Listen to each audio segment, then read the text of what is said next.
नमस्ते दोस्तों, इन्वर्टेब्रेट्स की दुनिया में आपका स्वागत है। आज हम दो इंटरेस्टिंग फिला एक्सप्लोर करेंगे, एशेलमिंथिस और एनेलिडा। इनकी डाइवर्सिटी और एडेप्टेशंस आपको हैरान कर देंगी। तो शुरू करते हैं अपने सफर की शुरुआत फिलम एशेलमिंथिस से। इन जीवों को आम भाषा में राउंडवर्म्स या नेमेटोड्स कहते हैं। ये समुद्र की गहराइयों से लेकर जमीन के नीचे तक हर जगह पाए जाते हैं। राउंडवर्म्स बहुत ज्यादा तादाद में और बहुत अलग अलग तरह के होते हैं। साइंटिस्ट का मानना है कि इनकी लाखों स्पीसीज होंगी, जिनमें से बहुत सी तो अभी तक खोजी भी नहीं गई है। कुछ तो इतने छोटे होते हैं कि माइक्रोस्कोप से ही दिखते हैं और कुछ कई मीटर तक लंबे हो सकते हैं। इतनी वैरायटी के बावजूद इनमें कुछ खास बातें होती हैं जो इन्हें एक ग्रुप में रखती हैं। एशेलमिंथिस के बारे में जानने से हमें इनकी कामयाबी के राज पता चलेंगे। तो आइए मेरे साथ इनकी एनाटॉमी, लाइफस्टाइल और इकोसिस्टम में उनके रोल्स के बारे में जानते हैं। तैयार हो जाइए दुनिया को एक राउंडवर्म की नजर से देखने के लिए। राउंडवर्म्स का बॉडी प्लान सिंपल है लेकिन बहुत इफेक्टिव है। इनका शरीर लंबा और सिलिंड्रिकल होता है और एनालिड्स की तरह सेगमेंटेड नहीं होता। इनके शरीर का आकार इनके मूवमेंट और सर्वाइवल के लिए बहुत जरूरी है। सोचो, एक स्मूथ स्ट्रीमलाइन ट्यूब जो इन्हें पानी, मिट्टी या दूसरे जीवों के टिश्यूज में भी आसानी से मूव करने में मदद करता है। इनका शरीर बिलैटरली सिमेट्रिकल होता है, यानी आप बीच में से एक लाइन खींचकर इन्हें दो इक्वल हाफ्स में बांट सकते हैं। ये सिमेट्री जानवरों में आम होती है। ये उनके एक्टिव लाइफस्टाइल और एक डायरेक्शन में मूव करने की क्षमता दिखाती है। इंटरनली राउंडवर्म्स ट्रिप्लोब्लास्टिक होते हैं। इसका मतलब है कि ये 3 जर्म लेयर्स से डेवलप होते हैं, एक्टोडर्म, मेसोडर्म और एंडोडर्म। इन्हीं लेयर्स से उनके अलग अलग टिश्यूज और ऑर्गन्स बनते हैं। राउंडवर्म्स की एक खास बात है उनका प्स्यूडोकोइलम। ये फ्लूइड फिल्ड कैविटी एक हाइड्रोस्टैटिक स्केलेटन की तरह काम करता है, जो सपोर्ट देता है और मूवमेंट में मदद करता है। ये एक पानी से भरे गुब्बारे की तरह होता है, जो वर्म को उसका शेप देता है और मसल्स को मूवमेंट के लिए उस पर काम करने देता है। यही सिंपल लेकिन इफेक्टिव स्ट्रक्चर की वजह से राउंडवर्म्स इतने सक्सेसफुल हैं।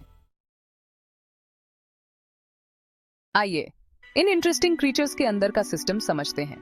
राउंडवर्म्स का डाइजेस्टिव सिस्टम कंप्लीट होता है, जिसमें माउथ और एनस दोनों होते हैं। इसका मतलब है कि ये खाना खा सकते हैं, उसे डाइजेस्ट कर सकते हैं और वेस्ट को बाहर निकाल सकते हैं। ये भले ही बेसिक लगे, लेकिन कुछ सिंपल ऑर्गेनिजम्स के मुकाबले ये एवोल्यूशन में एक बड़ा डेवलपमेंट है। दिलचस्प बात यह है कि राउंडवर्म्स में सर्कुलेटरी और रेस्पिरेटरी सिस्टम्स नहीं होते। ये सुनने में अजीब लग सकता है, लेकिन इनका छोटा साइज और सिंपल बॉडी प्लान का मतलब है कि इन्हें इन सिस्टम्स की जरूरत ही नहीं पड़ती।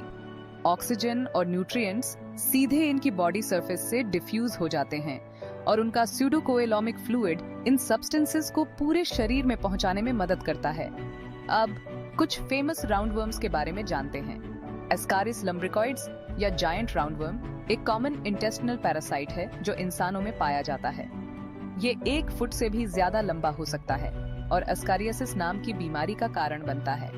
एक और एग्जाम्पल है वुकरेरिया बैंक्रॉफ्टी, एक पैरासिटिक राउंडवर्म जो लिम्फेटिक फिलारियासिस, जिसे एलिफेंटियासिस भी कहते हैं, का कारण बनता है। ये खतरनाक बीमारी दुनिया भर में लाखों लोगों को प्रभावित करती है।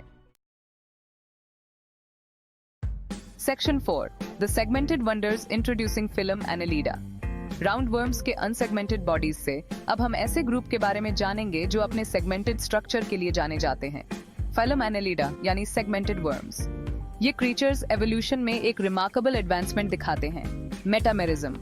इसका मतलब है कि इनका शरीर रिपीटिंग सेगमेंट्स में बटा होता है और हर सेगमेंट के अपने ऑर्गन्स होते हैं। जरा सोचो, एक ट्रेन जिसमें कई डिब्बे हैं और हर डिब्बे में सेम चीजें हैं। एनालिड्स बहुत अलग अलग तरह के होते हैं और समुद्र, नदियों और जमीन हर जगह पाए जाते हैं। ये अपने इकोसिस्टम्स में महत्वपूर्ण भूमिका निभाते हैं, जैसे ऑर्गेनिक मैटर को तोड़ना और मिट्टी में हवा पहुंचाना।